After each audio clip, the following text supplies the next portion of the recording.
नमस्कार दोस्तों, मैं रूबी सिंगाटिया और एमकेएच की इस वीडियो सीरीज में आप सभी का स्वागत है। तो दोस्तों, क्लास 8 का जो भूगोल वाला पार्ट है वो हमने कंप्लीट कर लिया था और हमने बात की थी कि जो आपकी क्लास 8 है उसमें एसएसटी जो होती है, वैसे अगर बेसिकली देखा जाए तो एसएसटी की 4 ब्रांचेस होती हैं।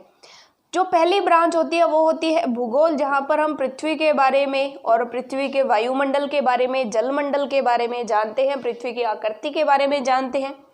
दूसरी जो हमारी ब्रांच रहती है दोस्तों, दूसरी ब्रांच रहती है हमारी अर्थशास्त्र वाली, जिसके अंदर हम अर्थशास्त्र यानी अर्थ से रिलेटेड, अर्थ यानी पैसा, यानी कि हमारे जो देश है उसके अंदर कितना बजट बनाया जाएगा, कितना किस योजना में खर्च किया जाएगा, इस सब के बारे में हम किस में पढ़ते हैं दोस्तों? अर्थशास्त्र में पढ़ते हैं। बेसिक जो जानकारी होती है वो अर्थशास्त्र में पढ़ते हैं। उसके बाद दोस्तों एक आता है राजनीति विज्ञान, और ये जो दोस्तों राजनीति विज्ञान है उसके अंदर हम पढ़ते हैं कि कैसे सरकार कैसे चलती है, संसद क्या होती है, पॉलिटिकल पार्टीज क्या होती हैं, और जितनी भी पॉलिटिक्स चल रही है भारत के अंदर वो कैसे चलती है, उसके क्या रूल्स होते हैं। तो ये सब किसमें पढ़ते हैं? हम राजनीति विज्ञान के अंदर पढ़ते हैं। और चौथा जो पार्ट हमारा आ जाता है इतिहास का, जिसके अंदर क्या पढ़ते हैं हम कि पुराने समय में क्या क्या हुआ, कौन कौन से राजा महाराजा हुए, कौन कौन से, फिर ब्रिटिश शासन कैसे लागू हुआ, अंग्रेज कैसे आए, अंग्रेज कैसे शासन करते थे। तो ये सब चीजें, तो ये टोटल 4 ब्रांचेस रहती हैं हमारी एसएसटी की। तो दोस्तों क्लास 8 के अंदर अर्थशास्त्र वाला पोर्शन तो आपका है नहीं, यानी आपको सिर्फ 3 ही ब्रांचेस दी गई हैं क्लास 8 की एसएसटी बुक में। कौन सी? भूगोल वाली, राजनीति विज्ञान वाली और इतिहास वाली। ठीक है, फर्स्ट पार्ट आपका इतिहास वाला है, सेकंड पार्ट आपका राजनीति विज्ञान वाला और थर्ड पार्ट आपका भूगोल वाला है। तो थर्ड पार्ट जो है भूगोल वाला, ये हम पूरा कंप्लीट कर चुके हैं। इसकी वीडियो सीरीज हमारी जो है कंप्लीट हो चुकी है, ये कंप्लीट हो चुका है हमारा पार्ट। तो अब हमारे सिर्फ 2 ही पार्ट रहे हैं, राजनीति विज्ञान और इतिहास। तो अब फिर हम राजनीति विज्ञान का जो पोर्शन है वो स्टार्ट करते हैं। तो राजनीति विज्ञान का जो पोर्शन है दोस्तों, उसमें हमारे पास जो है 11 चैप्टर्स हैं। बहुत ही छोटे छोटे चैप्टर्स रहेंगे, कुछ तो ऐसे चैप्टर्स रहेंगे जिसमें 2 या 3 ही क्वेश्चंस बनेंगे। तो राजनीति विज्ञान को स्टार्ट करने से पहले आपको एक चीज याद रखनी है कि हमारा जो याद करने वाला पोर्शन था वो हम कंप्लीट कर चुके हैं। याद इस तरीके से कि आपको मान लीजिए कि ऐसे याद करना था कि विश्व का सबसे गहरा ग्रह जो है वो मोरियाना ग्रह है। तो इसमें समझने वाला कुछ नहीं है, वो गहरा है तो है, बस आपको याद करना था उसमें। तो ठीक है, लेकिन यहाँ पर हमें क्या करना है कि चीजों को समझना है कि संविधान क्या होता है, सरकार क्या होती है, समानता क्या होती है, धर्मनिरपेक्षता क्या होती है, भाईचारा क्या होता है। तो ये सारी चीजें जो है हमें यहाँ पर समझनी है। तो यहाँ पे इस पोर्शन में आपको समझने पर ज्यादा ध्यान देना है, याद करने और लिखने पर कम ध्यान देना है। कुछ तो बहुत ही छोटे छोटे चैप्टर्स रहेंगे इसमें, जिसमें 2-2, 3-3 क्वेश्चन ही बनेंगे हमारे। ठीक है, तो वहां पर आपको इसमें समझने की तरफ ध्यान देना है। तो चलिए, हमारा जो फर्स्ट चैप्टर है, ये चैप्टर काफी अच्छा है और ठीक ठाक चैप्टर है। इसमें हमारे काफी क्वेश्चंस बन जाएंगे, 5-6 क्वेश्चंस इसमें से बनते हैं। तो चैप्टर नंबर फर्स्ट जो है हमारा, उसका नाम है भारतीय संविधान। अब दोस्तों, जैसे ही हम नाम सुनते हैं ना भारतीय संविधान, तो हमारे दिमाग में ये चीज आती है कि संविधान क्या चीज है, संविधान ऐसा है क्या कि हम कहते हैं कि जी ये तो संविधान में लिखा है और ये संविधान में नहीं लिखा है, जो संविधान में लिखा है वही कानून चलते हैं हमारे यहाँ पर। कि सिंपल सी बात है, अब हमारे माइंड में क्वेश्चन आता है कि ये संविधान है क्या। तो दोस्तों बेसिकली अगर आपने कोई गेम खेला होगा तो आपको पता होगा कि हर गेम के कुछ ना कुछ रूल्स होते हैं। ठीक है, जैसे मान लीजिए आप फुटबॉल खेलते हैं तो फुटबॉल के कुछ रूल होते हैं कि फुटबॉल को आप हाथ से नहीं छू सकते हैं, आपको पैरों से ही खेलना पड़ेगा। यानी जो खिलाड़ी यहाँ से बॉल को लेकर के आ रहे हैं, जो नेट के सामने जो कीपर खड़ा होता है सिर्फ वही हाथ यूज करता है, बाकी के जो प्लेयर है वो हाथ यूज नहीं करेंगे, क्योंकि फुटबॉल है तो वो पैरों से खेलेंगे। वैसे ही क्रिकेट अगर आप खेलते हैं तो क्रिकेट के भी कुछ रूल्स होते हैं कि वहां पर कैसे कैच लेने पर आउट हो जाएगा, रन आउट होता है, अगर रन लेते वक्त खिलाड़ी नहीं पहुंचता है तो बाउंड्री से सीधा पार जाता है, जो छक्का होता है, एक नीचे लग के जाती है बॉल तो वो चौका होता है। तो इस तरह के कई सारे तमाम तरह के रूल्स होते हैं। तो वैसे ही किसी भी देश को चलाने के लिए कुछ रूल्स की आवश्यकता होती है। ठीक है, सिंपल सी बात है कि ऐसे तो देश चल ही नहीं पाएगा। अब यहाँ पर अगर हमारे देश की बात करें तो हमारे देश में हर चीज का एक रूल है, कैसे चुनाव होंगे, कैसे चुनाव के बाद कैसे विधानसभा जो है उनका चुनाव होगा, विधानसभा के जो भी सदस्य होंगे यानी विधायक बनेंगे, कौन कौन विधायक के पद पर खड़ा हो सकता है, कैसे कैसे चुनाव होंगे, कौन कौन चुनाव में मतलब वोटिंग कर सकता है, 18 साल से ऊपर के जो लोग हैं वो वोटिंग कर सकते हैं। तो ये तमाम तरह के नियम हैं। इसी तरीके से स्कूल के भी नियम होते हैं, जहाँ कहीं भी हम काम करते हैं वहाँ के अलग अलग नियम होते हैं। तो वैसे ही देश को चलाने के लिए भी कुछ नियमों की आवश्यकता होती है, और उन नियमों को अगर किसी दस्तावेज में लिख दिया जाए, क्योंकि आजकल क्या होता है कि वैसे अगर नियम सीधे साधे बना दिए जाएं तो अब नियम कुछ बदलते बनते रहेंगे। तो ऐसे करने के लिए क्या कर दिया गया कि उन नियमों को लिख दिया गया, ताकि ये रूल्स जो है वो बार बार बदले ना। ठीक है, लिख दिया गया तो सबके पास प्रमाण है कि ये लिखित है, यही माना जाएगा। ठीक है, जैसे फॉर एग्जाम्पल मान लिया कि यहाँ पर एक रूल है, संविधान में लिखा गया है कि सभी को धर्म के आधार पर किसी के साथ भेदभाव नहीं किया जा सकता। जैसे फॉर एग्जाम्पल अपने स्कूल का ही एग्जाम्पल लेते हैं, तो आप स्कूल के अंदर जब भी अपनी क्लास में जाते थे पहले, तो आपकी क्लास में आप सब लोग एक ही तरह के डेस्क होते थे। ऐसे तो नहीं होता था कि इस जाति के, इस धर्म के लोग अलग बैठेंगे, ये ऊंचे धर्म के लोग हैं, ये नीचे धर्म के लोग हैं, तो जो नीची जाति के लोग हैं वो नीचे बैठेंगे और जो ऊंची जाति के बच्चे हैं वो ऊपर बैठ करके पढ़ाई करेंगे। ऐसा बिल्कुल कुछ नहीं है। ठीक है, यानी कि संविधान में लिखा गया है कि सभी को क्या दिया जाएगा, समानता का अधिकार दिया जाएगा। यानी धर्म के आधार पर, लिंग के आधार पर, यानी लड़की है या लड़का है उसके आधार पर किसी से कोई भेदभाव नहीं होगा। सबको समान तरह के डेस्क मिले होंगे, तो सबको समान तरह के डेस्क मिलते हैं। ऐसा तो नहीं होता है कि हिंदू है तो उनको आगे बैठाइए जी, मुस्लिम है तो उनको पीछे बैठाइए जी, ऐसा तो बिल्कुल नहीं होता है। सब एक साथ कहीं भी आप बैठ सकते हो, आपकी मर्जी होती है। ठीक है, रोल नंबर वाइज होती है, तो वो एक अलग चीज है। ठीक है, तो समानता का अधिकार कहां पर लिखा गया, ये लिखा गया संविधान के अंदर। इसका मतलब हमें क्या पता चलता है कि संविधान क्या है, संविधान एक दस्तावेज है, डॉक्यूमेंट है, एक दस्तावेज है जिसके अंदर देश को चलाने के जो मूलभूत नियम है, देश को चलाने के जो मूलभूत नियम हैं वो लिखे गए हैं। इसको ही क्या बोला जाता है दोस्तों, संविधान बोला जाता है। और हर देश को चलाने के अलग अलग रूल्स होते हैं। अमेरिका में अलग रूल्स होंगे, कनाडा में अलग रूल्स होंगे, ठीक है, न्यूजीलैंड में अलग रूल्स होंगे, ऑस्ट्रेलिया में अलग रूल्स होंगे, भारत में अलग रूल्स होंगे। ठीक है, तो ऐसे अलग अलग जब रूल्स है तो हर देश का अलग अलग संविधान है। कि कुछ देशों का जो है संविधान जो है लिखित में है, ठीक है, और लिखित संविधान को ही क्या बोला जाता है दोस्तों, यानी लिखित दस्तावेज को ही क्या बोला जाता है, संविधान बोला जाता है। तो आपको ये क्लियर हो गया होगा कि संविधान क्या होता है। अब हम परिभाषित कर लेते हैं कि संविधान क्या होता है। तो क्वेश्चन अगर आ जाए कि संविधान को परिभाषित कीजिए, क्वेश्चन नंबर पहला हमारा बनता है कि संविधान क्या है। ठीक है, तो संविधान के लिए आप बेसिकली कहोगे कि जैसे हर गेम के लिए कुछ मूलभूत नियम होते हैं, वैसे ही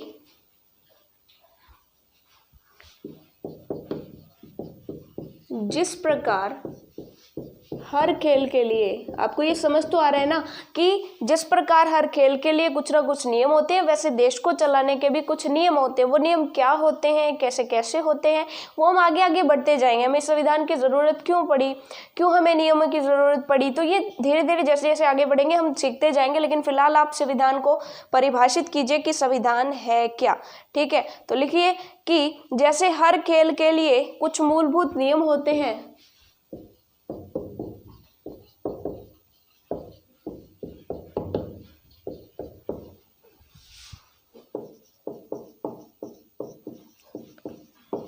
वैसे ही प्रत्येक देश को चलाने के मूलभूत नियम होते हैं। ठीक है, अब ये जो मूलभूत नियम है वो किसी ना किसी दस्तावेज में लिखे जाते हैं। ठीक है, तो आप ये लिखेंगे कि आधुनिक देशों में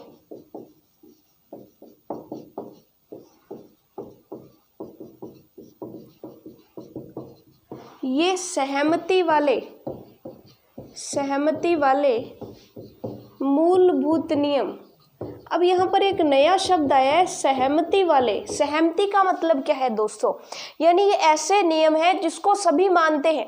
सभी कहते हैं कि जी हम सहमत हैं, बिल्कुल सभी को समानता का अधिकार जो है वो मिलना चाहिए, इससे हम सहमत हैं। तो जितने भी रूल संविधान में लिखे गए हैं वो सभी, जो भी भारत में नागरिक रहता है वो संविधान की पालना करता है, यानी वो संविधान से सहमत है, उसमें जो रूल है उसको मानने हैं, ठीक है। वो उसके खिलाफ उंगली नहीं उठा सकता है कि मैं इस रूल को नहीं मानूंगा, ऐसा कुछ नहीं है। तो आधुनिक देशों में, यानी आजकल क्या हो रहा है, आधुनिक देशों में सहमति वाले मूलभूत नियम लिखित रूप में होते हैं,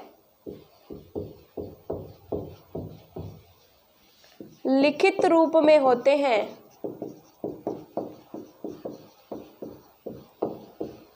तथा इस लिखित दस्तावेज को,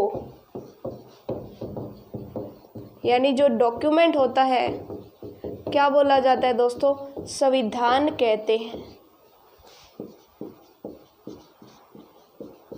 ठीक है। यानी कुल मिलाकर के क्या किया गया कि एक दस्तावेज लिया गया, एक डॉक्यूमेंट लिया गया, जिसके अंदर देश को कैसे चलाया जाएगा ये कुछ नियम्स लिख दिए गए कि देश में सरकारें कैसे बनेंगी, देश में सबको समानता कैसे मिलेगी, देश में सब लोग, देखिए कितने सारे धर्म आते हैं, तो उन धर्मों में लड़ाई ना हो किसी भी चीज़ को ले करके, इस चीज़ के लिए प्रावधान किए गए। और वो प्रावधान कहाँ लिख दिए गए, संविधान के अंदर लिख दिए गए कि ऐसे ऐसे चुनाव होगा, सभी जो है मताधिकार सभी को प्राप्त होगा, सभी अपना अपना जो है वोट दे सकेंगे, कोई भी ताकतवर इंसान जो है किसी भी कमजोर इंसान को दबा नहीं पाएगा, वो कानून का सहारा ले सकता है, कोई अपराध नहीं कर पाएगा, अगर कोई अपराध करेगा तो उसे सजा मिलेगी। तो ये सारे के सारे रूल्स। अब पुलिस जो है वो क्या करेगी, अपराधियों को पकड़ेगी, लेकिन इसका मतलब ये नहीं है कि पुलिस को बहुत ज़्यादा अधिकार दे दिए। हो सकता है ना कि अगर पुलिस को बहुत ज़्यादा अधिकार दे दिए जाए तो पुलिस क्या हो सकती है, उसका गलत फायदा उठा सकते हैं। पुलिस जो मैन होते हैं वो क्या कर सकते हैं कि किसी को फंसा सकते हैं कि देखिए मैं आपको जो इस झूठे केस में फंसा दूंगा, आपको जो है मेरे को इतने इतने पैसे देने पड़ेंगे। तो ऐसा नहीं हो सकता। क्यों? क्योंकि वो जो इंसान है वो न्यायालय में जा सकता है, वो उस पुलिस इंस्पेक्टर के खिलाफ रिपोर्ट दायर करवा सकता है। कहाँ पर? न्यायालय में जाकर के। हाई कोर्ट, सुप्रीम कोर्ट ये बनी है, ठीक है। अगर किसी को सजा हो भी जाती है छोटे कोर्ट में तो वो बड़े कोर्ट में जाकर के अपना केस लड़ सकता है। तो ये तमाम तरह के जो नियम है कि अपराधी को सजा मिले और जो आम इंसान है यानी जो बेकसूर है उसको किसी भी तरीके से सजा ना मिल पाए। तो ये सारे के सारे नियम किस में लिखित हैं दोस्तों?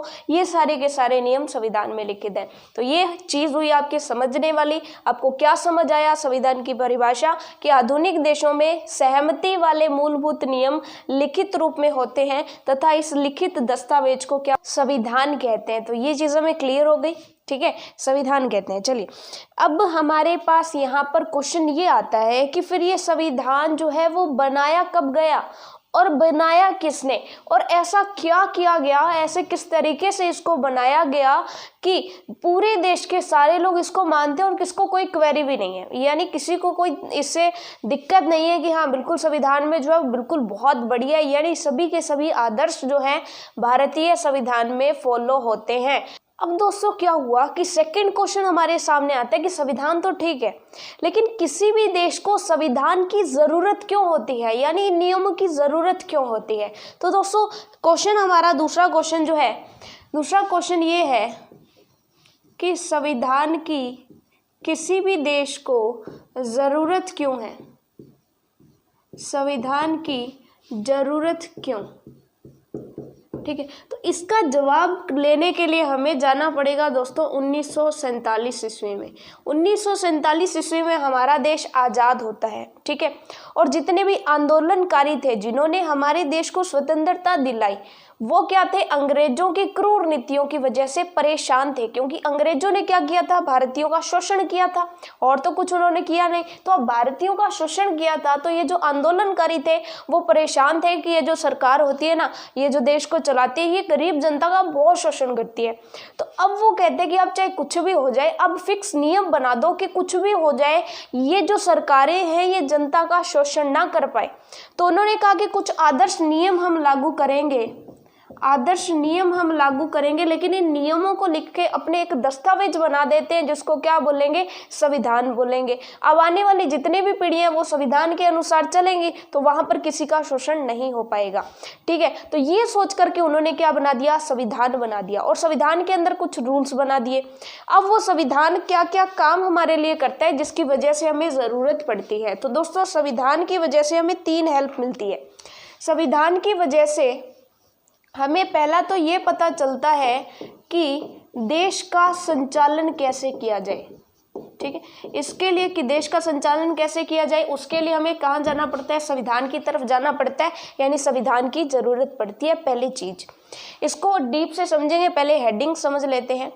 दूसरी चीज आती है कि निरंकुशता पर प्रतिबंध। अब ये एक नया शब्द है, निरंकुशता पर प्रतिबंध।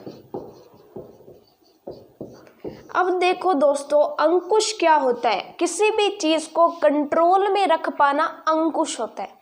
और निरंकुश का मतलब क्या है कि उन पर कोई कंट्रोल ही नहीं है, यानी उनके पास बहुत ज़्यादा अधिकार है। जैसे फॉर एग्जांपल पहले जो है वो क्या होता था कि किसी राज्य का राजा जो होता था उसके पास तमाम सारे जितने भी अधिकार होते थे वो राजा के पास होते थे। राजा किसी को भी कोई सजा दे सकता था, राजा किसी के ऊपर कितना भी टैक्स लगा सकता था, कितना भी कर वसूल सकता था। ठीक है, ऐसा ही किसके टाइम हुआ, ऐसे ही अंग्रेजों के टाइम हुआ। अंग्रेज अपनी मर्जी से चलते थे, वो किसी को भी पकड़ के जेल में डाल देते थे, किसी से भी कितना भी रुपया मांग सकते थे, किसी का भी खेत छीन लिया करते थे। तो ये सारे के सारे अधिकार किसके पास रहते थे, जो राजा होता था, यानी जो गवर्नमेंट होती थी, जो सरकार होती थी, उसके पास सारे के सारे अधिकार होते थे।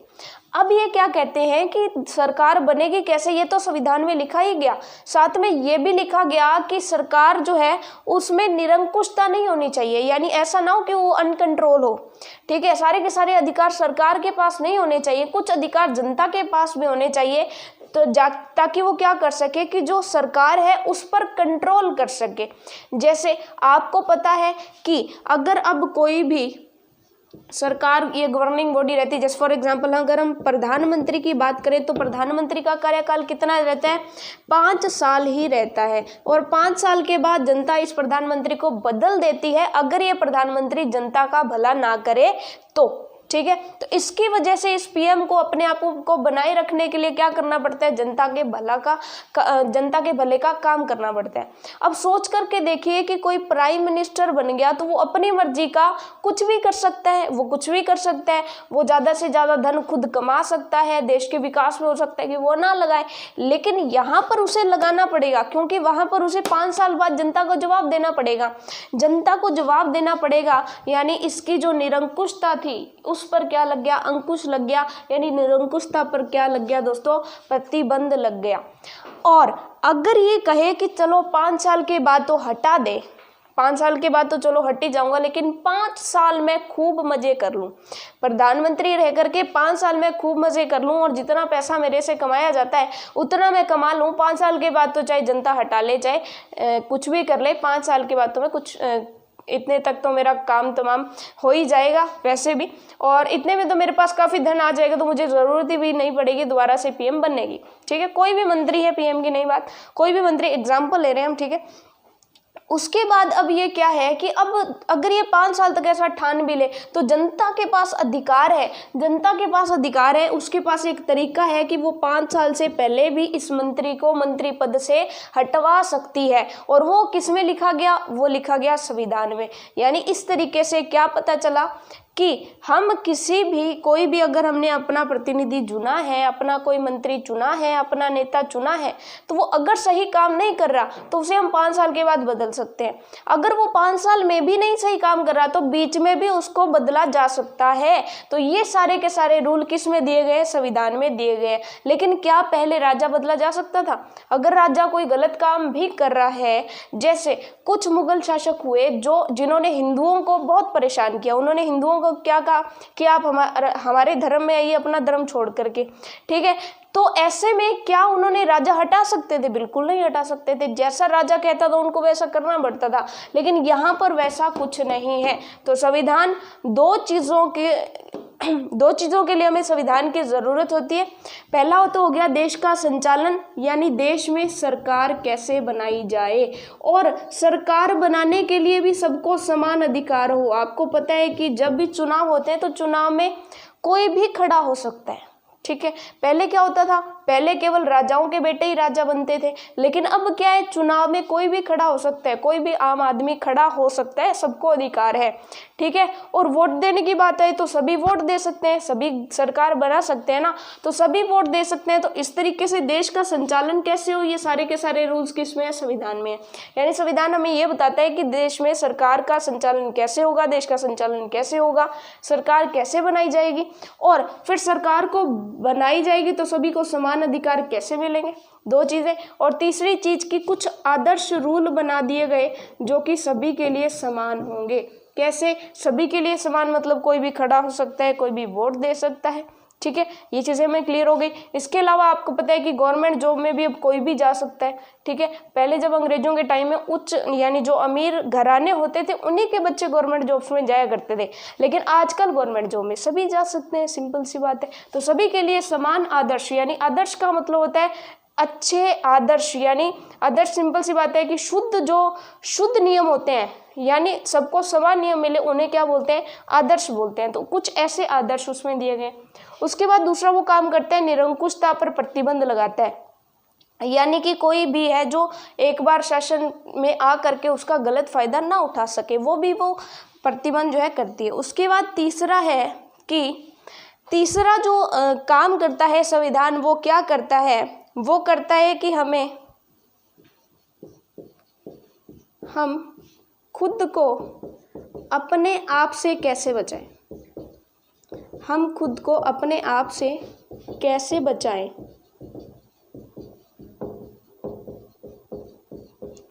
ये कौन निर्धारित करता है, ये करता है संविधान। तो दोस्तों अब यहाँ पर आपको मैंने पहले ही बता दिया कि इसमें हम समझेंगे ज़्यादा और लिखेंगे कम, ठीक है। तो इसमें हम फटाफट से इसको थ्योरेटिकल तरीके से देख लेते हैं कि एग्जाम में अगर क्वेश्चन आता है तो हम कैसे लिखेंगे।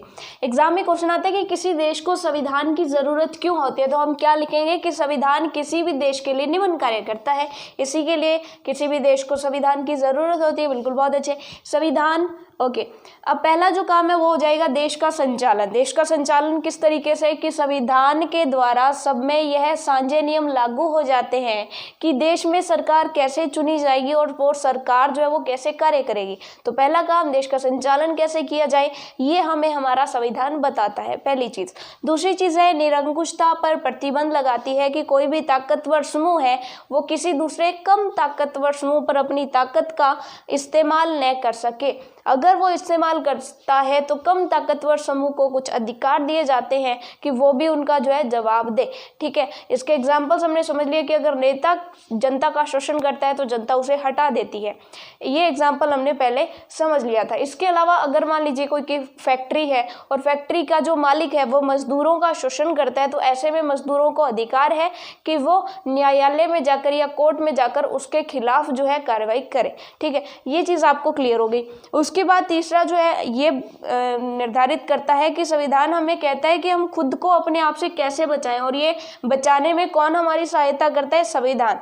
तो संविधान ऐसे फैसले लेने से रोकता है जिनसे उन बड़े सिद्धांतों को ठेस पहुंच सकती है जिनमें देश जो है वो आस्था रखता है। तो इसकी हमने बात कर दी कि अगर कोई कहे कि यहाँ पर एक टर्म हम समझ लेते हैं, फिर इस एग्जाम्पल को समझेंगे कि मान लीजिए किसी ने कहा कि राजतंत्र को लेकर के आया जाए और लोकतंत्र को खत्म किया जाए, ठीक है। तो ऐसे में फिर हमें ये समझना होगा कि लोकतंत्र होता क्या है और राजतंत्र क्या होता है, ठीक है दोस्तों। तो दोस्तों इन दोनों में फ़र्क यही है कि राजतंत्र में तो क्या होता है, एक राजा होता है और राजा क्या करता है, प्रजा पर शासन करता है। जो राजा कहता है वही सबको मानना पड़ता है, ये तो क्या हो गया, राजतंत्र हो गया। अब दूसरा है लोकतंत्र। तो लोकतंत्र में क्या होता है कि लोगों द्वारा चुनी गई सरकार जो है वो शासन करती है। कोई भी नेता होता है उसको कौन चुनता है? नॉर्मल सी बात है कि जनता ही चुनती है, और जनता चुनती है, अगर वो नेता नहीं अच्छे से काम कर रहा तो जनता उसे हटा भी देती है। तो इस तरह का जो शासन है, यानी लोगों द्वारा चुने गए प्रतिनिधि शासन करते हैं, लोगों द्वारा चुना गया, लोगों पर किया गया शासन जो है वो क्या कहलाता है? लोकतंत्र कहलाता है। तो अगर कोई व्यक्ति कहे कि लोकतंत्र में बहुत भ्रष्टाचार है, वापिस से राजतंत्र लाया जाए, मैं खुद ऐसा राजा बनूंगा जो बहुत ही अच्छा काम करेगा, तो हो सकता है वो अच्छा काम करे लेकिन उसके आगे की पीढ़ियां अच्छा काम ना करे। तो ऐसे के चलते जो है राजतंत्र हम नहीं ला सकते, और ये लाने से किसने रोका? हमें संविधान ने रोका, क्योंकि संविधान में रूल है कि लोकतंत्र चलेगा तो लोकतंत्र ही चलेगा। ये चीज हमें क्लियर हो गई। तो ये तो हमारा दूसरा क्वेश्चन हो गया कि किसी देश को संविधान की जरूरत क्यों होती है। अब दोस्तों उसके बाद तीसरा क्वेश्चन है कि भारतीय संविधान के अंदर ऐसे क्या आयाम रखे गए, ऐसी क्या चीजें संविधान के अंदर लिखी गई, भारतीय संविधान के अंदर, कि उसने भारत में सर्वश्रेष्ठ लोकतंत्र, एक शक्तिशाली लोकतंत्र को जो है वहां पर बनाए रखा। वहां पर एक शक्तिशाली लोकतंत्र आज भी काम करता है। अगर वहां पर कोई गलत काम करता है तो उसको सजा मिलती है। तो लोकतंत्र को शक्तिशाली बनाने के लिए, यानी लोकतंत्र ही चले, ठीक है, इसमें कोई भी कमी ना रखी जाए, कोई भी इसके अंदर भ्रष्टाचार ना हो, तो ऐसे करने के लिए संविधान के अंदर क्या कुछ ऐसे नियम लाए गए, क्या कुछ ऐसे आयाम रखे गए ताकि लोकतंत्र अच्छे से चले। ठीक है, उन आयामों के बारे में हम पढ़ेंगे। इस वीडियो में हम सिर्फ उन आयामों के नाम पढ़ रहे हैं, उन आयामों के बारे में विस्तार से चर्चा हम हमारी नेक्स्ट वीडियो में करेंगे। अब दोस्तों क्या होगा कि इस चैप्टर में अब तक जो हमने पढ़ा उसमें ज़्यादा हमारा कोई बेस नहीं बन रहा था चैप्टर का, ठीक है। आपका इस चैप्टर का, फर्स्ट चैप्टर का बेस जो है वो अब इस क्वेश्चन से बनना स्टार्ट होगा। अब आपको चीज़ें अच्छे से समझ में आनी स्टार्ट होंगी। पहले तो हम क्या कर रहे थे, सिर्फ इंट्रोडक्शन स्टार्ट कर रहे थे, क्योंकि पहले हमें क्या कर रहे हैं, सामाजिक विज्ञान के अंदर राजनीति विज्ञान की जो ब्रांच है उसे स्टार्ट करनी है। फिर उसके अंदर जो फर्स्ट चैप्टर है उसको स्टार्ट करना था, ठीक है। तो उसको समझने में हमें थोड़ा टाइम लगा, लेकिन अब जो है हमारे कुछ चीज़ें ज़्यादा अच्छे से समझ आएगी और बहुत अच्छे तरीके से हम आगे चलेंगे। तो दोस्तों अगर आपसे पूछ लिया जाए कि भारतीय संविधान की विशेषताएं बताइए, या फिर ये क्वेश्चन आ जाए जो आपके सामने लिखा हुआ है कि भारतीय संविधान में वे मुख्य आयाम कौन से शामिल किए गए हैं जिन्होंने भारत में शक्तिशाली लोकतंत्र बनाए रखने में सहायता की है, यानी भारत में लोकतंत्र यानी लोगों द्वारा जो शासन हो रहा है, जनता जो सब कुछ कंट्रोल कर रही है, वो कैसे अच्छे से चलता रहे, इसके लिए भारतीय संविधान में कौन कौन से आयाम शामिल किए गए। अगर ये क्वेश्चन आ जाता तो आपको सिर्फ क्या करना है, उन आयामों के नाम लिखने हैं, सिर्फ और सिर्फ ध्यान रखिएगा उन आयामों के नाम ही लिखने हैं आपने, ठीक है। अब उसका आंसर आप स्टार्ट कैसे करेंगे कि भारतीय संविधान में निम्न 5 आयाम शामिल किए गए हैं। कितने आयाम हैं दोस्तों? 5 आयाम है। चीज़ क्लियर हो गई, ठीक है। आयाम शामिल किए गए हैं और उसके बाद यहाँ से लेकर जिन्होंने और की तक बिल्कुल सेम का सेम यहाँ पर लिख देना है। ये चीज़ आप कर लोगे, ओके। पहला जो हमारा आयाम है वो है संघवाद। अब आपके माइंड में क्वेश्चन आएगा कि संघवाद क्या है, संघवाद किसे कहते हैं और संघवाद क्या होता है, ठीक है। तो ये बिल्कुल ये क्वेश्चन ही आपका एग्जाम में आएगा, लेकिन अब हम यहाँ पर इसको डिस्कस नहीं करेंगे। यहाँ पर हमारे नेक्स्ट जो 5 क्वेश्चन बनने वाले हैं ये यही है। इस चैप्टर में आगे 5 क्वेश्चन और बनेंगे। कौन कौन से? संघवाद किसे कहते हैं, संसदीय शासन प्रणाली क्या है, शक्तियों का बंटवारा कैसे किया जाता है, मौलिक अधिकार कौन कौन से हैं, और धर्मनिरपेक्षता को परिभाषित कीजिए। तो यही हमारे नेक्स्ट 5 क्वेश्चन रहने वाले। तो फिलहाल आप इनके नाम देख लीजिए, उसके बाद जो हमारी नेक्स्ट वीडियो रहेगी वहां पर हम इस एक एक को लेकर के बहुत ही अच्छे से एक एक क्वेश्चन बना करके इसको अच्छे से समझेंगे, क्योंकि इसमें ये आएगा कि बताइए कि संघवाद क्या होता है, बताइए धर्मनिरपेक्षता क्या होती है। तो चलिए दोस्तों, थोड़ा सा हमने आज स्टार्ट किया तो ये आपको क्लियर हुआ होगा। कुछ एग्जाम्पल्स हमने लिए, देखिए इसमें हमारा उद्देश्य किसी को भी ठेस पहुंचाना नहीं था, इसमें सिर्फ हम एग्जाम्पल लेकर के इसको समझ रहे थे, ठीक है। अगर आपको समझ आया तो वेल एंड गुड, बहुत अच्छा। अगर आपको वीडियो पसंद आई है तो लाइक जरूर करिएगा, शेयर करिएगा, और धीरे धीरे जैसे जैसे हम आगे बढ़ते जाएंगे आपका सिलेबस भी आगे बढ़ता जाएगा। भूगोल हमारी कंप्लीट हो गई है, राजनीति विज्ञान में हम फटाफट से कंप्लीट करने की कोशिश करेंगे। और चलिए दोस्तों, मिलते हैं नेक्स्ट वीडियो में। इस वीडियो में बस इतना ही, तब तक के लिए all the best for your self studies.